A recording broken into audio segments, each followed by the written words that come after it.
ሲኦል ዝበሃል ሓሳብ እዚ ገሃነም ዝበሃል ሓሳብ እዚ ተርተረስ ዝበሃል ሓሳብ ከዓ ቀላይ ሓዊ ከዓ ዝብሉ ሓሳባት ኣብ መጽሓፍ ቅዱስ ኣለዉ እዮም ስፔሻሊ እዚ እንግሊሽ ኪንግ ጄምስ ንኩሎም ሄል ኢሉ ተርጊምዎም ዘሎ ማለት እዩ ዋላ ገሃነምም ሄል እዩ ዝብሎ ዋላ ሲኦልም ሄል እዩ ዝብሎ ማለት እዩ ስለዚ ሲኦል ክትብሎ ከለኻ ገሃነም ዲኻ ትብሎ ዘለኻ ምክንያቱ እቲ መስቀል ምስ ጎይታ ኢየሱስ ክርስቶስ ተሰቕለ ወዲ እንታይ ኢልዎ ሎሚ ምሳይ ኣብ ገነት ኣለኻ ኢልዎ ኢየሱስ ማለት እዩ ስለዚ ሎሚ ምሳይ ኣብ ገነት ኣለኻ እንድሕር ኢልዎ ኢየሱስ ከዓ ኣብ ሲኦል ክንደይ መዓልቲ ገይሩ ኢና ንብል ሰለስተ ለይቲ ይኮነን ስለዚ ብሳልሳይ መዓልቲ ሓይሊ ሞትን ሲኦልን ስዒሩ ብሳልሳይቲ መዓልቲ ካብ ሙታን ተንስኡ እዩ ዝብለና መጽሓፍ ቅዱስ እምበር ኢየሱስ ሲኦል ምስ ወረደሲ ቅድሚ ምትንስኡ ሰማይ ከይዱ ዝብል ኮንሰፕት የለና መጽሓፍ ቅዱስ ማለት እዩ መብዛሕትኦም አይሁድ ኣብቲ ኢየሱስ ክርስቶስ ዝነበረሉ ጊዜ ብፍላይ ቅድሚ ቅድሚ ምርኮ ባቢሎንን ድሕሪ ምርኮ ባቢሎንን ናይ አይሁዳውያን ብዛዕባ መወዳእታ ዓለምን ብዛዕባ መወዳእታ ናይ ሰብ ስፍራን ዘለዎም ሓሳብ ይፍለዩ ማለት እዩ ብፍላይ ኢየሱስ ክርስቶስ ኣብ ዘመንዚ ኣብ ዝነበረሉ ጊዜን ቅድሚ ኢየሱስ ክርስቶስ መምጽኡ ቅድሚ ምርኮ ባቢሎን ዝነበሩ አይሁድን ዝነበሮም ሓሳብ ይፈላለዩ ማለት እዩ ስለዚ መብዛሕትኦም ኣብ ጎይታና ኣብ ግዜ ጎይታና ኢየሱስ ክርስቶስ ዝነበሩ አይሁድ ኣብ መጻኢ ትንሣኤ ሙታን ኣሎ ኢሎም ዝኣምኑ እዮም ማለት እዩ መብዛሕትኦም ስለዚ ብጀካ ሱድቃውያን ማለት እዩ መብዛሕትኦም አይሁድ ትንሣኤ ሙታን ኣሎ ኣብ ፊቸር ትንሣኤ ሙታን ኣሎ ኢሎም ዝኣምኑ እዮም ማለት እዩ መብዛሕትኦም ከዓ ኣምላኽ ንጻድቃንን ንሓጢኣተኛታትን ክፈርዶም ኢሎም ዝኣምኑ እዮም ማለት እዩ ዳሕራይሲ ድሕሪ ሞት ጊዜ ኣሎ እግዚአብሔር ንጻድቅ ከም ጽድቁ ንሓጥእ ከዓ ከም ሓጥኡ ዝፈርደሉ ጊዜ ኣሎ ኢሎም ይኣምኑ እዮም ማለት እዩ ዳሕር ከዓ ነቶም ሓጢኣተኛታት መቕጻዕቲ ከም ዘለዎም ዳሕራይ ይኣምኑ እዮም ማለት እዩ መብዛሕትኦም ማለት እዩ እዚ ከዓ ኣብ ዳንኤል ምዕራፍ 12 ፍቅዲ 2 ዘሎ ሓሳብ መበገስ ብምግባር እዮም ማለት እዩ ነዚ መበገስ ብምግባር ኣብ መወዳእታ ገሊኣቶም ናብ ናይ ዘለዓለም ህይወት ኦላም ሃባ ዝብል ስፍራ ናይ ዘለዓለም ህይወት ገሊኦም ናብ ናይ ዘለዓለም ህይወት ገሊኦም ከዓ ናብ ናይ ዘለዓለም ጥፍኣት ክትስኡ እዮም ኢሉ ማለት እዩ ዳንኤል 12:2 ስለዝብል ኣብ መወዳእታ እዚ ጥፍኣት ኢሉ ማለት እዚ ጥፍኣት ግን ከመይኦም ዝርድእዎ ንሳቶም ወላቶም አይሁድ ሓደ ዓይነት ሓሳብ ኣይኮነን ዘለዎም ማለት እዩ ገሊኣቶም ጥፍኣት ክብል ከሎ ጥፍኣት ይበቃ ጥፍኣት ክጠፍኡ እዮም እምበር ንኩሉ ግዜ ማለት ክቐጽዖም እዩ ግን ቀጽዑ ከጥፍኦም እዩ እምበር ንዘለዓለም ናቐጽዖም ኣይከይድን እዩ ይብሉ ገሊኦም ከዓ ኣይ ዘለዓለማዊ ተቕጽዓት ይብሉ ማለት እዩ ድሓር ግን ኢየሱስ ክርስቶስ ምስ መጸ ግን ገሃነም ዝብል ሓሳብ ጎይታ ኢየሱስ ክርስቶስ ለ11 ጊዜ ጠቂስዎ ኣሎ ማለት እዩ ስለዚ ኣብቲ ጎይታ ኢየሱስ ክርስቶስ ዝነበረሉ ጊዜ ናይ ኢየሱስ ክርስቶስ ስብከት ዝሰምዑ ዝነበሩ አይሁድ እቲ ገሃነም ዝብል ሓሳብ ንዓታቶም ጋሻ ሓሳብ ኣይኮነን ማለት እዩ ሕጂ ጎይታ ኢየሱስ ክርስቶስ ገሃነም ክብሎም ከሎ ሲኦል ኣይኮነን ዝሰምዑ ነይሮም ሕጂ ኢየሱስ ገሃነም ክብል ከሎ ብዛዕባ ሓደ ስፍራ ኮይኑ ስፍራ መቕጻዕቲ እዩ ገሃነም ማለት እዩ ሕጂ እዚ ሓሳብ እዚ ኣብ ካልኣይ ነገስት እዚ ገሃነም ዝብል ቃል ብዕብራይስጥ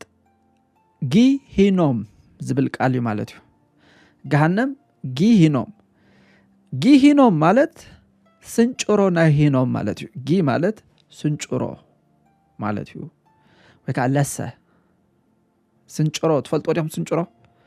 ስንጭሮ ማለት ዝኾነ ይኹን ስፍራ ኣብ መንጎ ክልተ ጎቦ እንድሕር ከምዝን ኣለዉ ኣብ ማእኸልቲ ጎቦ ዘሎ ስፍራ እንታይ ዝበሃል ስንጭሮ እዩ ዝበሃል ምሽ ስንጭሮ ዝበሃል ኣብ መንጎ ክልተ ኣኽራን ዝርከብ ስፍራ እንታይ ዝበሃል ስንጭሮ ይዝብሃል ማለት እዩ ወይ ከዓ ለሰ ይብሃል ማለት እዩ ብለሰ ብኽያት ክሓልፉ ከለኹ ከመጽሓፍ ቅዱስ ብስንጭሮ ነቢኽያት ማለት እዩ ስእላዊ ዝኾነ መግለጺ እዩ ስንጭሮ እንታይ እዩ ዘመልክት ስፍራ እዩ ግን ኣብ መንጎ ክልተ ኣኽራናት ዘሎ ስፍራ እዩ ስለዚ እዚ ገሃነም ዝበሃል ቦታ ሪል ኣብዚ ምድሪ ዝነበረ ስፍራ እዩ ካብ ኢየሩሳሌም ውፅእ ኢልካ ዘሎ ስንጭሮ እዩ ማለት እዩ ገሃነም እሱ እዩ ማለት እዩ እጂ ምክንያቱ ንሕና ገሃነም ክበሃል ከሎ ኢሚድየትሊ እንታይ እዩ ዝረአየና ሲኦል ባል እንዳበለ ዝነድድ ሓዊ እዩ ዝረአየና ምሽ ከም ማለት ግን ኣይኮነን ሲኦል ማለት the realm of the dead ማለት እዩ ወይ ከዓ ዝሞቱ ሰባት ዝኸዱሉ ስፍራ ዕረፍቲ በልዎ ሲኦል ድብል ቃል ኣብ ሓድሽ ኪዳን ኣብቲ ብሉይ ሺኦል እዩ ዝብሎ ዕብራይስጥ ማለት እዩ ናብ ሓድሽ ኪዳን ምስ መፀ ናብ ግሪክ ከዓ ሄዲስ እዩ ዝብሎ ማለት እዩ ስለዚ ሺኦል እዩ ዕብራይስጥ ግሪክ ከዓ ሄዲስ እዩ ገሃነም ግን ጊሂኖም እዩ ዝብሎ ማለት እዩ ጊሂኖም ከዓ እንታይ እዩ ቫሊ ኦፍ ሄኖሚ ማለት እዩ እዚ ስፍራ እዚ ኣብ ብሉይ ኪዳን ኣብ ካልኣይ ነገስት ምዕራፍ 23 ፍቅዲ 10 ኣሎ ማለት እዩ እንታይ እዩ ስፍራ እዚ ሰብ ወዱ ወይ ጓሉ ንሞሌኽ ኢሉ ብሓዊ ከየሕልፍሲ ነቲ ኣብ ለሰ ደቂ ሄኖም ዝነበረ ቶፊት ኣርከሶ ይብል ማለት እዩ ስለዚ እንታይ እዩ እዚ ስንጭሮ እስራኤላውያን ንሞሌኽ ዝበሃል ጣዖት ከምልኹ ኢሎም ኩሎም እስራኤላውያን ዘይኮኑ ገለገለ እስራኤላውያን ማለት እዩ እዚ ሞሌኽ ዝበሃል ኣምላኽ ከምልኹ ከለው እቲ ሞሌኽ ዝበሃል ኣምላኽ ከዓ ዝጠልቦ ጠለብታ እዩ ደቅኻ ወይ ከዓ ውላድካ ከም መስዋዕቲ ጌርካ ኣቅርበለዩ ዝብል ማለት እዩ ስለዚ ገለገለ እስራኤላውያን ኣብዚ ስንጭሮ ናኸዱ ወዶም ወይ ከዓ ጓሎም ኣብ ሓዊ ጠቢሶም ከም መስዋዕቲ ጌሮም ይقርቡ ነይሮም እዮም ማለት እዩ ስለዚ ኣብዚ ቫሊ እዚ ኣብዚ ስንጭሮ እዚ ሰብ ከም መስዋዕቲ ኮይኑ ነዚ ሞሌኽ ዝበሃል ኣምላኽ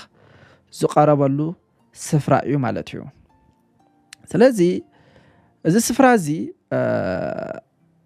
ኣብ ኤርምያስ ምዕራፍ 7 ፍቅዲ 31 እውን ኣነ ከቶ ዘይኣዘዝክዎምን ዘይሓሰብክዎንሲ ኣወዳቶምን ኣዋልዶምን ኣብ ሓዊ ምእንቲ ከንድዱ ይብል ማለት እዩ በረኽቲ ቶፌት ኣብ ለሰ ወዲሂኖም ሰርሑ ይብል እግዚአብሔር ይሉ ማለት እዩ ስለዚ እግዚአብሔር እንታይ ይብል ኣሎ ኣነ ከይኣዘዝክዎም ኣብዚ ስንጭሮ ኣብዚ ለሰ ሂኖም ወይ ከዓ ኣብዚ ገሃነም ኣወዳቶምን ኣዋልዶምን ብሓዊ ምእንቲ ከንድዱ ይሉ ማለት እዩ በረኽቲ ቶፊት ማለት ሊትራሊ ዝቃፀል ሓዊ ማለት እዩ ስለዚ ደቆም ከቃፅሉ ኢሎም እንታይ ገይሮም ይብል ኣብዚ ስፍራ እዚ መስዋዕቲ ገይሮም ኣቅሪቦም ኢሉ ሽዑ እግዚአብሔር ነቲ ስፍራ ነቲ ገሃነም ለሰ ወይ ከዓ ለሰ ሄኖም ዝነበረ ለሰ ምሕራድ ኢልኩም ስመይዎ ድሕሪ ሕጂ ኢልዎ ማለት እዩ ወይ ከዓ ናይ ምሕራድ ስንጭሮ ኢልኩም ፀውዕዎ ይብል ማለት እዩ ኤርምያስ 7:32 ኬድኩም ተሪእኹሞ ከምኡ ዝብል ማለት እዩ ተጠቅስብ ዝፖስተ ጌርኩሞ ስለዚ ከዓ እንሆ እግዚአብሔር ከምዚ ይብል ኣሎ ለሰ ምሕራድ እምበር ቶፊት ወይ ለሰ ወዲሂኖም ኢሉ ዘይስመየለን መዓልታት ከመጻየን ኢሉ ስለዚ እዚ ገሃነም ዝነበረ ወይ ከዓ ለሰ ሄኖም ዝነበረ ስም ቀይሩሉ ለሰ ሄኖም ዘይኮነ ወይ ከዓ ስንጭሮ ናይ ሄኖም ዘይኮነ ናይ ምሕራድ ስንጭሮ ኢልኩም ስመይዎ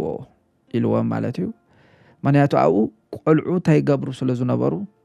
ከም መስዋዕትታት ኮይኖም ይስውኡ ስለ ዝነበሩ ማለት እዩ ስለዚ ኢየሱስ ገሃነም ክብል ከሎ እቶም ኣይሁዳውያን ኢሚዲየትሊ ኣብ ኣእምሮኦም ዝመጽእ ሓደ ሎኬሽን ኣሎ ማለት እዩ ስለዚ እዚ ስፍራ እዚ ጎይታ ኢየሱስ ክርስቶስ ምስ ክመጽእ ከሎ ስፍራ እዚ ፉንፉን ስፍራ እዩ ኢሎም ኣይሁድ እንታይ ዝገብሩሉ ዝነበሩ እዩ ዝተፈላለዩ ነገር ዘቃጽሉሉ ዝነበረ ስፍራ እዩ ማለት እዩ ከምዚ ስፍራ ጓሓፍ መቃጸል ዓይነት ስፍራ ዝገበሩሉ እዮም ማለት ስለዚ ነቲ ንነፍስን ንስጋን ኣብ ገሃነም ከጥፈአን ዝከኣሎ ንዑ ዳፍርህዎ ኢልዎም ኣሎ ጎይታ ኢየሱስ ክርስቶስ ማለት እዩ ስለዚ ነዛ ሓሳብ እዚ ጎይታ ኢየሱስ ክርስቶስ ከምጽኦ ከሎ ነታ ኣብ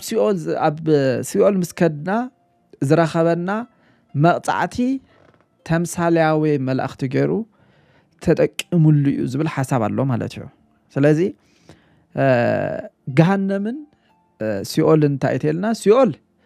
ኩሉ ሰብ ዝኸዶ እዩ ማለት እዩ ያ ኩሉ ሰብ ምስ ሞተ ቅድሚ ጎይታ ኢየሱስ ክርስቶስ ካብ ሙታን ምስ ትስኡ ዝብለኩም ዘለኹ ስለዚ ቅድሚ ጎይታ ኢየሱስ ክርስቶስ ካብ ሙታን ምትስኡ ኩሉ ሰብ ምስ ሞተ ናበይ ዝኸይድ ናብ ሲኦል ዝኸይድ ማለት እዩ ግን ናብ ሲኦል ይኸይድ ክብል ከሎ ኩሉ ሲኦል ኣብ ሲኦል ዝቃጸል ሓዊ ወይ ከዓ ገለመለ ዘይኮነ ሲኦል ንባዕሉ ይከፋፈል እዩ ማለት እዩ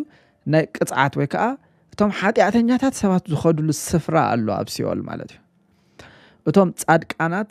ዝኸድሉ ስፍራ ከዓ ኣሎ ማለት እዩ ኣብ ሲኦል ማለት እዩ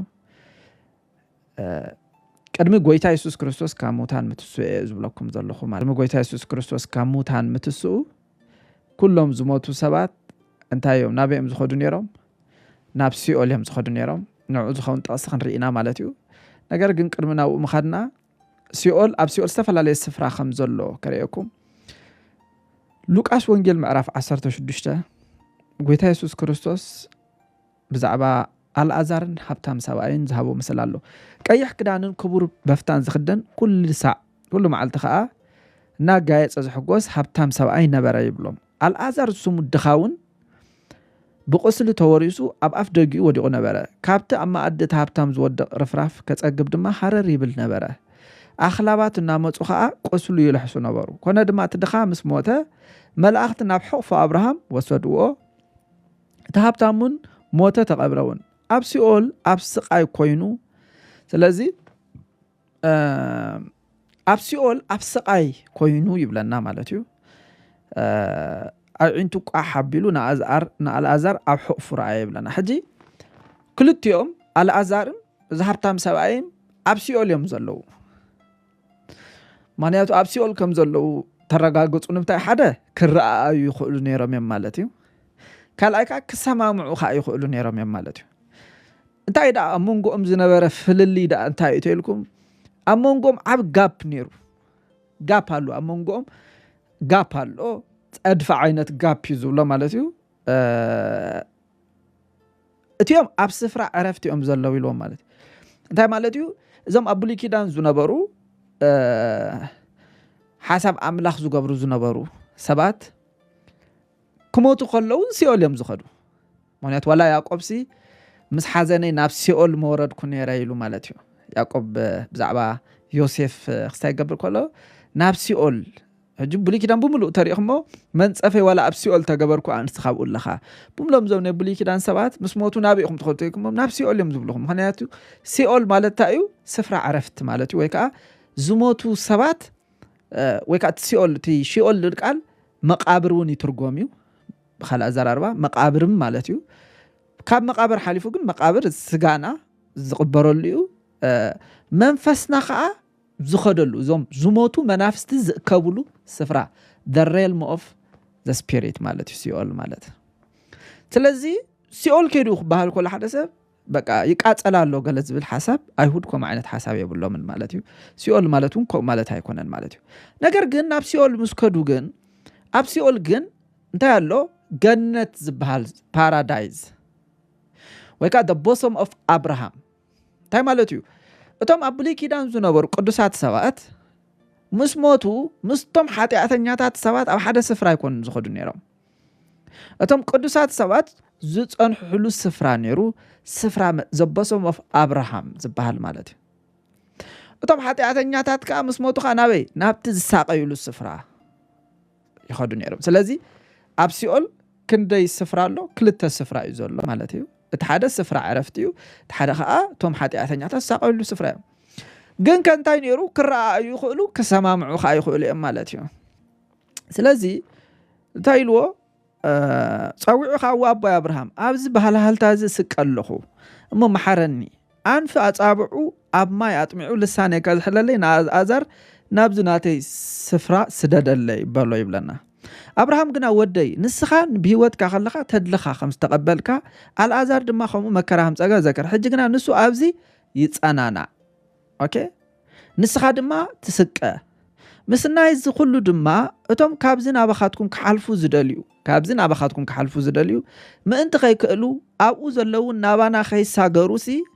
أم منغونان منغوخمن عبي جاك تغيرو ولو بالو يبلنا مالتي سلازي أنت عينت جاب يزولو منغوم أتنا بتخسق جراي كأني تخانا بتخسق جاب هالو نجرجنا بحد سفرة يوم جنزلو أوكي أب حد سفرة دحر نيروم كينوم أبراهام دما موسى النبياتن نفس الدوم سوالو موسى النبياتن اللوم مالت تي تانخ وكأنه بني كدان مصحفتي اللوم نعاتاتهم يسمعوهم نعاتاتهم تزي سميعهم جن ولا خموتان ولا حدث بتسيو تخدو تمحوات كاس أي سمعونهم يلو تزاربوا مالتيو أوكي أمون على أبراهام تاقات إمام ويتا يسوس كريستوس أب مسكال مسموتة كابتي مصحف قدس دحرنا يسوس كريستوس موت كوينو خاب زبلنا نقرات حادا انتايو يسوس كان بحدش بعابد دمتش أرحى نفسه دما وصاتي بلنا ماتيوس وانجيل معرف إسران شوعتن فقد حمسا مالتيو انه ما جارجا بيت مقدس كابلا لك ساعه تحتي اب كل تترتر يبلنا ስለዚህ ሓደ ዝኾነ ነገር ናይ ቤት መቅደስ ማጋረጃ ኣብ ክል ተተርተረ ምድሪ አንቀጥቀጠት ኣኻውሕ ድማ ተጨዱ ይብለና ሸፍ ፍቅደ 52 ታይብል መቃብራቱን ተኸፍቱ ይብለና ኢየሱስ ሙስሞተ ኢየሱስ ክርስቶስ ከመውት ከሎ መቃብራት ተኸፍቱ ብዙሓት ደቂሶም ዝነበሩ فقد 52 ብዙሓት ደቂሶም ዝነበሩ ስጋ ቅዱሳን ተስኡ ይብለና ማለት ሕጂ ብዙሓት ደቂሶም ዝነበሩ እንታይ ገበሩ ተስኡ ይብለና ማለት ድሕሪ ትንሳኤው ካብ መቃብሮም ወፂኦም ይብለና ኢየሱስ ድሕሪ ትንሳኤ ኢየሱስ ክትስኡ ከሎስ ካብ መቃብራቶም ወፂኦም ናብታ ቅድስቲ ከተማ ኣተው ይብለን ማለት ንብዙሓት ውን ተራእዩ ይብለና ማለት ስለዚ ኢየሱስ ክትስኡ ከሎስ በይኒ ይኮነን ተስዩ ሞይቶም ዝነበሩ ቅዱሳን ናይ ብሉይ ኪዳን እዞም ኣብ ስፍራ ዕረፍቲ ዝነበሩ ወይ ከዓ ኣብ ገነት ዝነበሩ ሰባት ተስኦም ይብለና ማለት ድሓር ናብታ ከተማ ኣትዮም ይብላሎ ንብዙሓት ከዓ ተራእዮም ይብላሎ ማለት እንታይ ማለት እዩ ኦፊሻሊ ኣብ ሲኦል ዝነበረ ገነት ናይ ስፍራ ለውጢ ገይሩሎ ማለት እዩ እዞም ሰባት እዚኣቶም ድሕሪ ትንሳኤ ንላዕሊ ከም ዝዓረጉ እዩ ዝእመን ማለት እዩ ተመሊሶም መቸም ኣያቱን እዮም ስለዚ ኣብታ ሰማያዊት ኢየሩሳሌም ይብለና ማለት እዩ ዕብራውያን ምዕራፍ 12 ከይድኩም ተሪኢኹሞ ኣብ ላዕሊ ኣብታ ሰማያዊት ኢየሩሳሌም ኣብቶም መንፈሶም ወይ ከዓ ስሞም መዝገብ ህይወት ተጻሕፈ ቅዱሳት መናፍስት ጻድቃን ይኹም በጽሕኩም ዘለኹም ኩለና ሁሉ እዚ ድሕሪ ትንሳኤ ዝኾነ ለውጢ ማለት እዩ ስለዚ ጎይታ ኢየሱስ ክርስቶስ ኣብ መስቀል ክስቀል ከሎ ሎሚ ምሳይ ኣብ ገነት ኣለኻ ክብሎ ከሎ ኣበዩ ኣብ ውሽጢ ሲኦል ማለት እዩ ምክንያቱ ኢየሱስ ድሕሪ 3 መዓልቲ ተስዩ ስለዚ እዚ ሰብኣይ እዚ መስቀል ተሰቂሉ ዝነበረ ሰብ ምስ ሞተ ናበይ ይኸይዱ ታይኩኒ እንታሕቲ ናብቲ ኢየሱስ ዝወረዶ ማለት እዩ ናበይ ግን ኣብ ሲኦል ግን ናብቲ ስፍራ ስቅያት ዘይኮነ ናብቲ ስፍራ ዓረፍቲ ማለት እዩ ድሕሪ ትንሳኤው ተስዩ ማለት እዩ ድሓርከ ምክንያቱም ብሉይ ኪዳን ቅድሚ ኢየሱስ ክርስቶስ ዝነበሩ ኩላቶም ኣብ ላዕሊኦም ዘለዉ ዋላ ጳውሎስ ውን ንሳልሳይ ሰማይ ከም ዝተዘርፈ ኢሉ ናብ ገነት ከም ዝተዘርፈ ኢሉ ስለዚ ገነት ላዕሊ ምዃኑ ድሕሪ ትንሳኤ ነገርና ኣሎ ቅድሚ ትንሳኤ ግን ኩላቶም ናይ ብሉይ ኪዳን ሰባት ንሲኦል ከም ዝወርዱ እዮም ዝኣምኑ ነይሮም ማለት እዩ ዳዝ ሜክ ሰንስ ድሓር ግን ኢየሱስ ግን እንታይ ኣምፂኡ ገሃነም ዝበሃል ሓሳብ ኣምፂኡ ማለት እዩ እዚ ገሃነም ዝበሃል ሓሳብ ከዓ እንታይ እዩ ናይ ጊህኖም ወይ ከዓ ሸለቆ ናይ ሄኖም እዩ ማለት እዩ ስለዚ ገሃነም ጎይታ ኢየሱስ ክርስቶስ ምስ ምንታይ ኣተኣሳሲርዎ ተልና ምስቲቶም ብክርስቶስ ኢየሱስ ዝኣምኑ ዝረኽብዎ ስቃይ ማለት እዩ ስለዚ ሕጂ ምስ ሞትና ንሕና ናበይና ንኸይድ ተልና ሕጂ ምስ ሞትና ንሕና ንላዕሊና ንኸይድ ማለት እዩ ብጎይታ ኢየሱስ ክርስቶስ ዝኣመኑ ናበይም ዝኸዱ ንሲኦል እዮም ዝኸዱ ማለት እዩ ክብርን ኣምላኽ ይኹን ሕጂ ኣብ ሲኦል ኮንካን ናብ ገነት ኣብ ዘለዉ ኮሚኒኬሽን የለን ማለት እዩ ድሕሪ ትንሳኤ ቅድሚ ትንሳኤን ድሕሪ ትንሳኤን ንሱ እዩ ዝፈልዮ ማለት እዩ ኢዮብ 7:9 እንታይ ይብል ኢዮብ ምዕራፍ 7 ፍቅዲ 9 ከምዚ ይብል ማለት እዩ ደመና ሓሊፉ ከም ዝብተን ከምኡውን ናብ ሲኦል ዝወርድ ኢሉ ናብ ሲኦል ዝወርድ መሊሱ ኣይወፅእን ኢሉ ማለት እዩ ስለዚ ናብ ሲኦል ዝወርድ ክብል ከሎ ናብቲ ናብ መቃብር ዝወርድ ማለት እዩ ዝወርድ ይግን ኢሉ ንሲኦል ይወርድ ኢሉ ስለዚ ኣማኒ ምስ ሞተ ስጉኡ ዋላ መቃብር እንተእትኻዮ መንፈሱ ግን ንላዕሊ እዩ ማለት እዩ ንገነት እዩ ማለት እዩ ስለዚ እቶም ብክርስቶስ ኢየሱስ ዝኣመኑ ግን ኣብ ሲኦል እዮም ዝጸንሑ ማለት እዩ does make sense ኣብ ሓመድ ኢዮብ 17:16 ኣብ ሓመድ ሓቤርና ምስና ዓርፍ ናብ መርሖታት ሲኦል ክትወርድ ያ ኢሉ ሕጂ እዚ ሙራድ ዝብል ናብ ሲኦል ሙራድ ዝብል ብሊኪናን ዝነበር ብሙሉእ ሲኦል ሲኦል ሲኦል ሲኦል ዝብል ሓሳብ ከድኩም ተሪእኹሞ ምስ ሙራድ እዩ ዘታሕዞ ማለት እዩ ምስካላ ኣይኮነን ማለት እዩ ሶ ከምኡ እንድሕር ኮይኑሲ እዚ ስቅያት ግን ሪልዲ ወላ ታይፖሎጂካል እዩ ዝብል ሓሳብ ኣነ እንታይ ዝብል ጎይታ ኢየሱስ ክርስቶስ ንምንታይ ገሃነም ዘምጾ ዘሎ ንምንታይ ኢኸ ምስቅያት ተታሒዝዎ ዘሎ እንድሕሪልና እቲ ብዘይ ክርስቶስ ኮንካ ኣብዚ ስፍራ ስቅያት ትጸንሓሉሲ እንታይ እዩ ልክ ከምዚ ኣብቲ ምድሪ ዘሎ ገሃነም እዩ ኣብቲ ምድሪ ዘሎ ገሃነም ዝነድድ ሓዊ ሓሳኹኡ ዘይመውት ኢሉ ኣሎ ማለት እዩ ምክንያቱ ገለገለ ሰባት ዘምጽዎ ትሙግታ እዩ ኦኬ ገሃነም ምስ እንተዳ ገሃነም ተዳ ሊትራል ቦታ ኮይኑ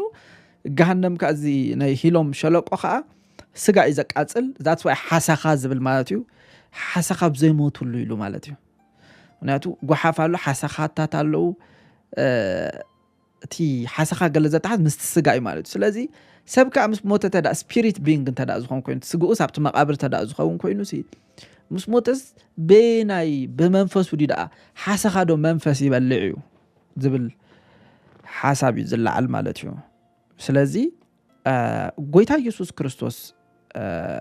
ከምዚ ኢሉ ክመር ከሎ ኣብ ኣይሁድ ሰለስተ ዓይነት እምነት እዩ ነይሩ ማለት እዩ ሓደ some believed eternal conscious punishment ይብሉ ገሊኣቶም እወ ኮንሽስ ዝኸውን ሰብ ስለዚ እቲ ስቅያቱ ከም ናይ ገሃነም ኢሉ እቲ ናይ ገሃነም ቦታት ኣሰቃቂ ስፍራ ስለ ዝኾነ ገሃነም ከምዚ ዓይነት ስቃዩ ዘለዎ ስለዝበለ ጎይታ ኢየሱስ ክርስቶስ ኮንሽስ ኮይኖም ይሳቀዩ እዮም ኣብ ስፍራ ስቅያት እዮም ዝብሉ ገሊኦም ከዓ some believed in annihilation destruction of the wicked ይብሉ ማለት እዩ ገሊኦም ከዓ ይብሉ ኣይ ገሃነም ልክ ሓዊ ቃጽሉ ነቲ ሰብ ከም ዝበልዖ መሽዑ አንኮንሽስ ከም ዝኸውን ጎይታ ኢየሱስ ክርስቶስ ከዓ ገሃነም ዝብል ዘሎ ቃል ብምክንያቱ ንነፍስን ንስጋን ኣብ ገሃነም ከጥፍእ ዝከኣሎ ንዑ ፍርሕዎ ስለዝበለ የጥፍኦም ኢዳ እምበር cease to exist ማለት እዩ cease to exist ኣብኡ የጥፍኦም ኢዳ እምበር ኣብኡ ኮንሽስ ዝኾነ ስቅያት ኣይኮነን ይብሉ ማለት እዩ ቶም ሳልሳይ ከዓ some believed in limited purification before entering the world to come ይብሉ ማለት እዩ እዚ ከዓ ኣይ ይብሉ ገሊኦም ከዓ ዘሳቅዮም ዘሎ ንኸጻሪዮም እዩ ስለዚ ኣብኡ ኣጻሪዩስ ናብቲ ዝመጽእ ዓለም ይእትዎም እዩ ይብሉ ማለት እዩ እዚ ናይ ኣይሁድ ስነ ሓሳብ እዩ ዝነግረኩም ዘለኹ ማለት እዩ ስለዚ ኣብዚ ሰለስተ ዓይነት ሓሳብ ኣለዎ ማለት እዩ ንሳቶም ናብ ክርስትና ምስ መጸና ሕጂ that's why ሕጂ እዚ ወላ ዞም ጆሆቫዊ ተነስኹን ዞም ኩሎም ብሪያሊቲ ሲኦልሲ ሪል ኣይኮኑን ዝብሉ እቲ ገሃነም ዝብል ኮንሰፕት ብዙሕ ስለ ዘይገዝኦም ግን ጎይታ ኢየሱስ ክርስቶስ ኣበኪሩ ምሂርዎ እዩ ማለት እዩ ምሂርዎ እዩ ስለዚ ንገሃነም ካብቲ ወርድሲ ተቆሪጽካ መንግስቲ ኣምላኽ ተጣቱ ይሕሸካ ኢሉ ማለት እዩ ስለዚ level of painful ከም ዝኾነ ገሃነም ተቃ ከም ዝኾነ ገሃነም ምሂሩ እዩ ማለት እዩ ስለዚ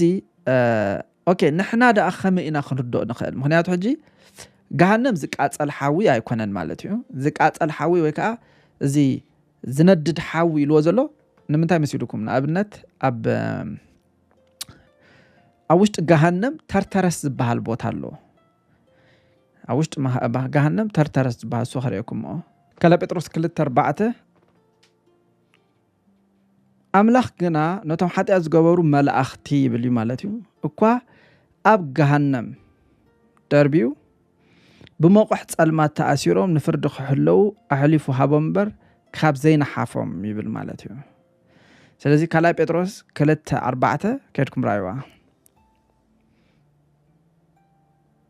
قال ملأختي أبي الله يبل أب جهنم دربيسي بموقع كأسرو جيرو مالو يبل مالتيو إذا جهنم تترجم زلا ترترس تبلك على مالتيو تي جهنم ويكا أي جهنم زبل قال أيكونتن تا ريل ترانزليشن أيكونتن مالتيو ويكا جهنم تبلك على أيكونتن تارتارو تبلك على مالتيو حاجة تارتارو cast down to hell يلولو King James version مالتيو وكأن أبسيول يلولو مالتيو NASBም hell يلولو مالتيو جن تارتاروس مالت عميق زخوان السفرات المات مالت بخلا أزار 4 بر تا أب سفرة جهنم تبل I don't think تا جهنم تبل تخكلنيا ترجمة يكونتن مالتيو مغنياتو نتي جهنم زبل تي جهنم زبل قال يكون تطقيم زلو بزي حنسا ازي مصحف قدس تصحيفا زلا ذا تارتارو تبحال سفرا ነገር ግን እዚ ኣብ ሲኦል ኮይኑሲ ይዝበሃል ማለት እዩ ኣብ ሲኦል ኮይኑሲ ሓደ ዓሚቕ ስፍራ ኣሎ ኣብ ሲኦል ኮይኑሲ ልክ አምዚ ቶም ቅዱሳት ሰባት ዝጸንሕሉ ስፍራ ዝነበረ እቶም ኃጢአተኛታት ሰባት ከዝነበሩዎም ስፍራ ከም ዝነበረ ገለገለ መላእክት ዝተዓጸውሉ ዝተኣስሩሉ ዓሚቕ ጸልማት ዝብሃል ስፍራ ኣሎ ማለት እዩ ስለዚህ እንታይ ብሎ the place of punishment fit only for demons ይብል ማለት እዩ ስለዚህ ዝሞት ሰባት ዝኸዱሉ ዘይኮነ demons ወይ አጋንንት ወይ ዝወደቁ መላእክቲ ዝተኣሰሩሉ ወይ ዝተቀጽዑሉ ስፍራ እዩ ይብሎ ማለት እዩ እዚ አሕጂ ኣብ አሐድሽ ኪዳን ሓንሳ ጥራይ ተጠቂሳ ዘላ ማለት እዩ ኣብ ይሁዳ ምዕራፍ 1 ፍቅዲ 6 ገለ አንፈት ይበና ማለት እዩ ይሁዳ ምዕራፍ 1 ፍቅዲ 6 ኸይድኩም ተሪኹሞ ነቶም ሰፈሮም ዝሓደጉ እምበር ማዕረጎም ዘይሕሉ መላእክት እኮ ናብ ናይ ዘለዓለም መቐብሕ ደኣ ኣብ ትሕቲ ጸልማት ነታ ፈርድታ ዓባይ መዓልቲ ዓቂሮዎም ኣሎ ኢሉ ማለት እዩ ስለዚ ካላ ጴጥሮስ 2:4 ይሁዳ 1:6 ከድኩም ትሪኦ ከለኹም ኣብ ገሃነም ሒዝዎም ኣሎ ክብል ከሎሲ ዝቃጸል ሓዊ ገለ መለኸይና ሓስብ ኢለኹም ዝብለኩም ዘለኹ ማለት እዩ እንታይ ማለት እዩ ተልኩምኒ ኣብ ሲኦል ኮይኑሲ ኣብ ዓሚቕ ዝኾነ ስፍራ ጸልማት ማንያቱ እዚ ይሁዳ ምስሞተሲ ጴጥሮስ አይሉ ናብታ ኸዳ ናብቲ ከኸዳ ኢሉ ዝሓደጋ ስፍራ ኢሉ ኣሎ ማለት እዩ ስለዚህ ኣብ ሲኦል ኮይኑሲ ዝተፈላለዩ ስፍራታት እዩ ዘሎ ማለት እዩ ስለዚህ ዝወደቁ መላእክቱ ዝጸንሕሉ ስፍራ ኣሎ እቶም ኃጢአተኛታት ሰባት ዝጸንሕሉ ስፍራ ኣሎ ቅድሚ ጎይታ ኢየሱስ ክርስቶስ ምትስኡ ከዓ እቶም ጻድቃን ዝበሃሉ ሰባት ከዓ ዝጸንሕሉ ስፍራ ኣሎ ስለዚህ ሲኦል ኢልና ክንሓስብ ከለና the realm of the dead ዋላ እንተኾነ ወይ ከዓ እቶም ዝሞቱ ሰባት ወይ ከዓ እቶም መናፍስቲ ዝሞቱ ናይ ሰባት ዝእከብሉ ስፍራ ዋላ እንተኾነ ግን ከም ቾሮ ኩላቶም ሓደ ይእከቡ ማለት ኣይኮነ ዝተኸፋፈለ ስፍራ ኣለዎ ሲኦል ዝብለኩም ዘለኹ ማለት እዩ ገሃነም ግን እቲ ናይ በሐቅ ሊተራል ትርጉሙ ናይ ገሃነም ኣብ ዝምድር ዘሎ ሸለቆ እዩ ማለት እዩ ወይ ከዓ ስንጭሮ እዩ ማለት እዩ ነገር ግን መንፈሳዊ ትርጉሙ ግን ናይ ገሃነም እንታይ እዩ እቶም ኃጢአተኛታት ሰባት እንታይ ዝኾኑ ዝቅጽዕሉ ስፍራ እዩ ማለት እዩ ኦኬ እዚ ተርቸረስ ከዓ እዚ ተርተረስ ይልዎ ዘሎ እዚ መላእክት ዝጸንሕሉ ከዓ ኣብ ሲኦል ኮይኑሲ ንመላእክት ጥራይ ዝተሓዘ ስፍራ እዩ ማለት እዩ ኣብዛ ካላ ጴጥሮስ 2:4 ዘላ ገሃነም ተተርጊማ ዘላ እሳ ታርታሩ ማለት ታ ገሃነም ትብል ዘላ ቃል ገሃነም ኣይኮነትን ታ ቃል ሊትራሊ ግሂኖም ኣይኮነትን ሳይኮነትን ማለት እዩ ሳብ ኣዘላ ተርተረስ ትብል ቃል ያ ማለት እዩ ቃል ስለሰአኑ ላ ኸይትኸውን ኣይ ገሃነም ኢሎም ማኽኾኑ ኸልዮም ኦፍ ኮርስ ግን ትርጉማ ግን ሊትራሊ ስንጭሮ ይኮነን እሱ ማለት እሱ ታርታር ዝብዘሎ ኣብ ሲኦል ኮይኑሲ ኣዝዩ ዓሚቕ ጸልማት ዝኾነ ስፍራ ኣሎ እንታይ ዝወድቁ መላእኽት ወይ ዲመንስ ዝተኣስሩሉ ማለት እዩ ስለዚ እዚ ከዓ ነቶም ሰፈሮም ዝሓደጉ እምበር ማዕረጎም ዘይሓለዉ መላእኽት እኳ ብናይ ዘለዓለም መቑሕ ብሰንሰለት ገይሩ ኣብ ታሕቲ ጸልማት ነታ ፍርዲ ተዓባይ መዓልቲ ኣቂሮም ኣብ ታሕቲ ጸልማት ኢልዎ ዘሎ ኣብ ሲኦል ኮይኑሲ ግን ኢቭን እቶም ሓጢአተኛታት ሰባት ዘየብሉ ሕጂ ቀደም ሲኦል እንታይ እዩ መስለና ናይ ሰይጣን ሄድኳርተር ከዓ ሰይጣን ኦፊሱ ኮይኑ ሰባት ይመፁ እሞ ክስቶ መፂኻ ኣለኻ ናዕበል ገለመል እንዳለ ከምኡ ዓይነት ስእሊ እዩ ዘሎ ናይ ሃይማኖት ስእሊ እሱ ማለት እዩ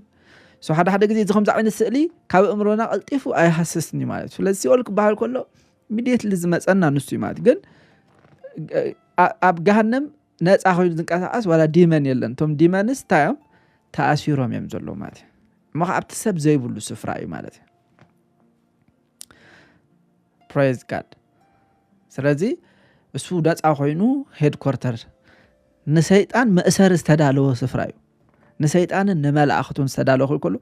ኦፊስ ኣይኮነን ሂቦም እግዚኣብሔር ኣብኡ ኣብዚ ኦፊስ ካብ ዝኾንካ ኦፐሬት ግበር ኣይኮነን ኢልዎ እሱ ዝእሰረሉ ስፍራ እዩ ማለት እዩ ጴጥሮስ ታይሉ ኣታሕዋተይ ብዛዕባቲ እቶም ነቶም ንየሱስ ዝሓዝዎ መራሕ መገድ ዝኾኖም ይሁዳ መንፈስ ቅዱስ ብኣፍ ዳዊት ቀደም ዝበላ ጽሕፈት ክትፍጸም ይግባእ እዩ ምሳና ተቆፂሩ ነበር እሞ ነዛ ኣገልግሎት እዚኣ ተዓዲሉ ነበረ ስለዚ ካብኡ እንታይ ኢሎም فقد 24 25 شو እንታይ ኢሎም መስለኩም ወልቢ ኩሉ ትፈልጥ ጎይታ እዛ ይሁዳ ናብ ስፍሩ ምእንቲ ክኸይድ ኦኬ ናብ ስፍሩ ምእንቲ ክኸይድ ኢሎም ይሁዳ ናበይ ይኸይዱ ይሁዳ ምስሞተ ናበይ ይሁዳ ሲ እቲ ምስሞተ ይሁዳ ዝኸዶ ቦታ ጴጥሮስ ታይሎ ስፍሩ ኢልዎ ማለት እዩ his place ይዝብሎ ብትና እንግሊሽ ማለት እዩ ገለገለ ትራንስሌሽን ኣብ ሲኦል ናይ ይሁዳ ቤት ይብሉ ወይ ማለት እዩ ኣብ ሲኦል ኮይኑስ ግን ዳ ይሁዳ ትበሃል ገዛ ኢሎም ትርጉመዮም I mean like ከም ክስታይ ማለት ግን ስፍሩኡ ኢሉሎ ማለት እዩ ናብ ስፍሩኡ ምእንቲ ክኸይድ ስለዚ እቲ ሲኦል ዝበሃል ኮንሰፕት ንኹሉ ሰብ ሓደ ከም እዚ ከም በሓፋሽ እክብ ትብሎ ዘይኮነስ every partition ዘለዎ ስፍራ እዩ ማለት እዩ ስለዚ I don't even believe تسقايون حدا عينتي ولا أمني أنا مخنياتو نتوم فريسان زجدد فردي إلو مالتيو سلازي حجنا أبنت هتلرن خالق سبنسي أبسيول حدا عين سقاي ديكونا جلسات زجدد فردون زقبلوا أهله بسيول مالتيو قلت يسوع كريستوس نتوم فريس زجدد فرد تقبلوا يخم إلو مالتيو سلازي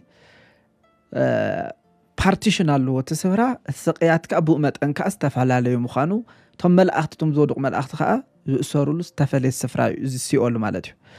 ሕጂ ግን ቶም ቅዱሳት ሰባት ግን ቶም ክርስቶስ ኢየሱስ ዝኣመኑ ግን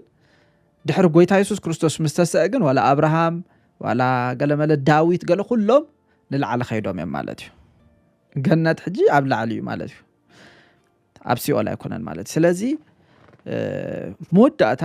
ዮሐንስ ራእይ ክውድእ ከሎ እንታይ ዝብል ሲኦል ሞታታ ሃበት ይብል ማለት እዩ ስለዚ ዞም ብክርስቶስ ኢየሱስ ዘይኣመኑ ሰባት ሕጂ ናበኦም ዝወርዱ ተልና ናብ ሲኦል እዮም ዝወርዱ ማለት እዩ ኣብ መወዳእታ ከዓ ናብ ቀላይ ሓው ንኽድርበዮም ክትስኡ that's the most ሕማቅ ነገር ማለት እዩ ምክንያቱ ካብ ሞት ናብ ሞት ዝብሎ መጽሓፍ ቅዱስ ማለት እዩ ንሕና ግን ኣብቲ ዙፋን ጻዕዳ ፍርዲ ንሕና እንታይ ኢና ክንከውን ተልና ኣብ ዙፋን ጻዕዳ ፍርዲ ንሕና የለን ኣብቲ ናይ መወዳእታ ፍርዲ ሲ ኣመንቲ በኦም ዘለዉ where is ናይ ኣመንቲ ስፍራ በኦም ዘለዉ ተልና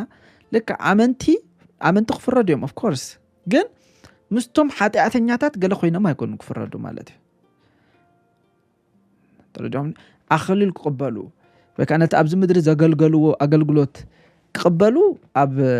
ዙፋን ክርስቶስ ክንቀውም ኢና ግን ንድሕነት ገለ ኣይኮነን ማለት እዩ ነዚ ብዚ ምድሪ ዝፃዓርናዮ ግን ዝተፈላለዩ ኣኽሊል ክንቅበል ኢና ማለት እዩ ነገር ግን ኣብ መወዳእታ ራእይ ዮሐንስ ግን እንታይ ዝብል መሲሉኩም ራእይ ዮሐንስ ምዕራፍ 20 ብዛዕባ ዙፋን ጻዕዳ ፍርዲ ክዛረብ ከሎ ከምዚ ይብል ዓብይ ጻዕዳ ዙፋን ዝተቐመጡ ከዓ ረኣኹ ይብል ምድርን ሰማይን ካብ ገጹ ሃደሙ ቦታውን ኣይተረኽበሎምን ሙታት ድማ ዓበይትን ንኣሽቱን ኣብ ቅድሚ እቲ ዙፋን ደው ኢሎም ረኣኹ ይብለና ስለዚህ ሙታት እዩ ኣብዚ ሕዙ ላይ ሕጂ ሙታት the dead መጽሐፍቱን ተገንጸሉ ካል መጽሐፍካ ተገንጸለ እዙን መጽሐፍ ህይወት ይሉ እቶም ሙታት ድማ ከምቲ ኣብቲ መጽሐፍ ዘጽናሐከ ከም ግብሮም ተፈርዱ ይብለና 13 በሓር ድማ ነቶም ኣብኣ ዘለዉ ሙታት ወፈየት ሞትን ሲኦልን ኣባታቶም ዘለዉ ሙታት ወፈዩ ሕጂ ዝውፈዩ ዘለዉ ሞት ሲኦል ሙታት እዮም ዝወሃቡ ዘለዉ ስለዚ ኣብዚ ህያዋን የለውን ማለት እዩ ንሕና ግን ኣብዚ ምድሪ ዝብስጋ እንድሕር ሞይትና ቀጥታ ናብ ጎይታ ኢና ንኸይድ ምክንያቱ ካብዚ ምድሪ ምንጋዓዝ ምስ ጎይታ ምዃኑ ኢሉ ጳውሎስ ኣብ 2 ቆሮንቶስ ምዕራፍ 5 ነገርናይ ማለት እዩ እዞም ሙታት ብሎም ግን ኣብ ታሕቱ ዝጸንሑ ግን እንታይ ኮኑ እዮም ክትሱ እዮም ክፍረዱ እዮም ሞትን ሲኦልን ናብቲ ቀላይ ሓዊ ተደርበዩ እዚ ተኻልኣይ ሞት እዩ ማለት ቀላይ ሓዊ ኢሉ ስለዚ እቲ ሞትን ሲኦልን ናብ ቀላይ ሓዊ ተደርበዩ ክብል ከሎ እንታይ እዩ ድሕሪ ሕጂ ሞት ኣይከውንን እዩ ማለት እዩ ድሕሪ ሕጂ ኸ ስቃይ ኣይከውንን እዩ ናብ ቀላይ ሓዊ ተደርበዩ እዚ ተኻልኣይ ሞት እዩ ኢሉ ኣሎ ማለት እዩ ማለት ቀላይ ሓዊ ዝኾነ ይኹን ኣብ መጽሓፍ ህይወት ተጻሒፉ ዘይተረኽበ ይሲ ኣብዚ ዝፈረዱ ዘለዉ እንታይ እዩ 15 ዝኾነ ይኹን ኣብ መጽሓፍ ህይወት ተጻሒፉ ዘይተረኽበ እዩ ማለት እዩ ናብቲ ቀላይ ሓዊ ተደርበዩ ስለዚ እዚ ዙፋን ጻዕዳ ፍርዲ ብዙሓት ሰባት ኣመንቲ ዘለዉ ክንፍረዲና ገለ ይብሉ ኣብዚ ግን ኣበይ ኣለዉ ኣመንቲ ኣይትሪእዎም ኒኻ ኣመንቲ ሙታት ዝተፈርዱሉ ስፍራ እዩ ማለት እዩ ሕጂ ኣብ ሲኦል ኣለዉ ዳሕራይ ግን ክትሱ እዮም ኦኬ ናበይ ናብቲ ቀላይ ሓዊ ንኽደርበዩ ክትሱ እዮም ማለት እዩ ስለዚ ናብቲ ቀላይ ሓዊ ምስ ተደርበዩ ንዘለኣለም ድዮም ክቃጸሉ ዋላ ኣብኡ ከጥፍኦም ዲ እግዚኣብሔር ኣብዚ ክልተ ሓሳብ እዩ ዘሎ ማለት እዩ ገሊኦም ኣይ ክቃጸሉ እዮም ንዘለኣለም ዝብል ሓሳብ ኣሎ ንዘለኣለም ኣብኡ ክቃጸሉ ኣይ ገሊኦም ከ ኣብኡ ከጥፍኦም እዩ ምክንያቱ እቲ ሓዳሽ ሰማይ ሓዳሽ ኢየሩሳሌም ሓዳሽ ምድርን ሓዳሽ ኢየሩሳሌምን ምስ ወረዱ ብድሕሪኡ ሞት የለን ሲኦል የለን ስቃይ የለን ስለዝብል መጽሓፍ ቅዱስ ኣብኡ ክጠፉ እዮም በቃ ብድሕሪኡ ሞት የለ ምክንያቱ ሲኦል ሕጂ ዝሞቱ ሰባት ዝኸድዎ ስፍራ እዩ ሞት እንድሕር ዘየለ ኣብቲ ሓዳሽ ኢየሩሳሌም ሲኦል እውን ኣየድልን እዩ ማለት እዩ ምክንያቱ ሕጂ ሞት ዘሎ ሲኦል ዘሎ ሞት ስለ ዘሎ እዩ ማለት እዩ ድሓር ግን ሞት ዝበሃል ነገር ስለ ዘየለ ሲኦል እውን ኣየድልን እዩ ማለት እዩ ስለዚ እዚ ገሃነም ማለት እዩ ቶም ኣብዚ ምድሪ እዚ ሓጢአት ማለት ንጎይታ ኢየሱስ ክርስቶስ ዘይተቐበሉ ከም ሓሳብ ኣምላኽ ዘይከዱ ልክ ኣብዚ ምድሪ ዝነበረ ናይ ሂሎም ስንጭሮ ዝነበረ ስፍራ ተመሳሳሊ ዓይነት ስቃይ ናብ ዘለዎ ስፍራ ኢቭን መንፈሳዊ ይኹን ከም ዓይነት ስፍራ እዮም ዝኸዱ ቶም ብክርስቶስ ኢየሱስ ዝኣመኑ ግን ናብዮም ሕጂ ዝኸዱ ናብ ገነት እዮም ዝኸዱ ማለት እዩ ቅድሚ ጎይታ ኢየሱስ ክርስቶስ ግን እዞም ስፍራ እዚኦም ክልቲኦም ኣብ ሓደ እዮም ነይሮም ግን ኣብ በበይኑ ስፍራ እዮም ነይሮም ማለት እዩ that makes sense ስለዚ ኣሞንጎ ገሃነምን ኣሞንጎ ሲኦል ላይ ከነሳይ ከሳሽ ተጥሎ ነፃ ከወጣው ስሜ ከተጻፈ በሕይወት መዝገብ ላይ ልኖር ለዘላለም ከእርሱ ጋር በሰማይ ስሜ ከተጻፈ በሕይወት መዝገብ ላይ ልኖር ለዘላለም ከእርሱ ጋር በሰማይ ሁሉ አለኝ የጎደለኝ የለም ተሳክቶልኛል ምንም አላጣሁም ሁሉ አለኝ የጎደለኝ የለም ተሳክቶልኛል ምንም አላጣሁም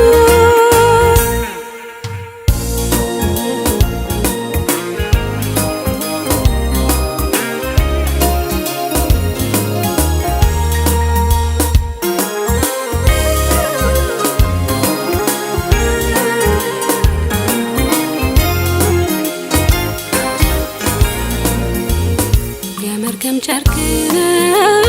ጽድቅ እንኳን የለኝ መልካምም አልነበር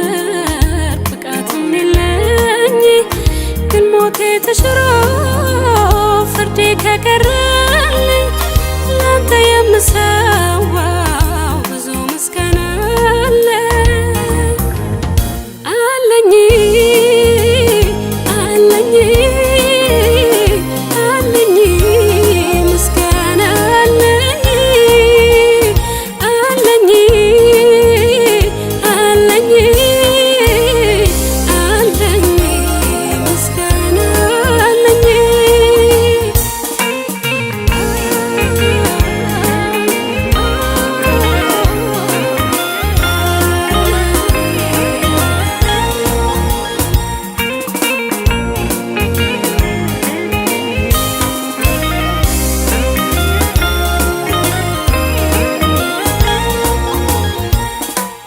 በደሌን ወሰድከው